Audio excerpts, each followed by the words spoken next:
Alors, je crois que les sextoys, ça parle du désir de chacun, enfin de ceux qui en achètent, d'investir leur sexualité. Donc, je trouve que c'est une bonne chose.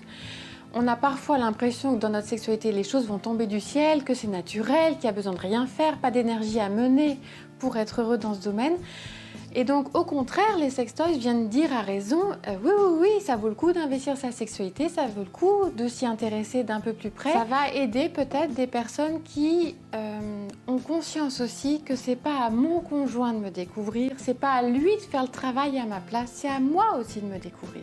Il me semble que c'est important, notamment, je pense par exemple aux hommes qui ont des difficultés dans leur gestion sexuelle.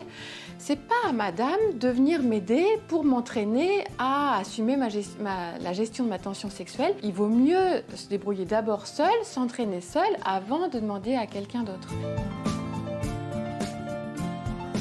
C'est souvent plus féminin. Si le sextoy va aider à se découvrir, à se rappeler que j'ai un pubis, j'ai des grandes lèvres, j'ai des petites lèvres, j'ai un clitoris, comment ça fonctionne.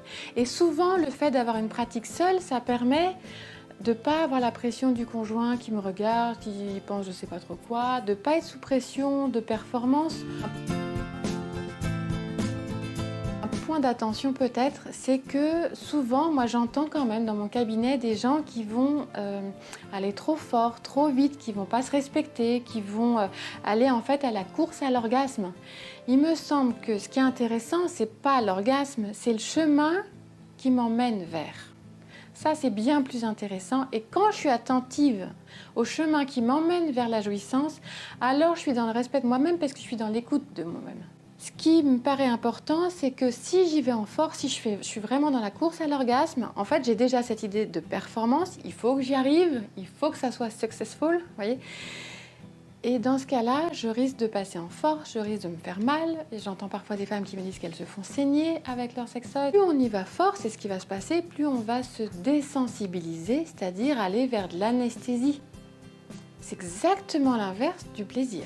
Dans la relation sexuelle, je ne sais pas si c'est toujours opportun, en tout cas quand c'est madame qui veut utiliser un sextoy, parce que moi j'ai parfois entendu ça pour un peu donner un peu de piment à la rencontre sexuelle.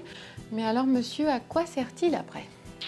Et souvent, ça va le maintenir dans l'idée qu'il ne sait pas faire, qu'il ne s'y prend pas aussi bien. Moi, je suis sexologue, je suis plutôt pour la rencontre sexuelle, pour la richesse de la rencontre sexuelle, donc forcément que je ne vais pas vous inviter à ça.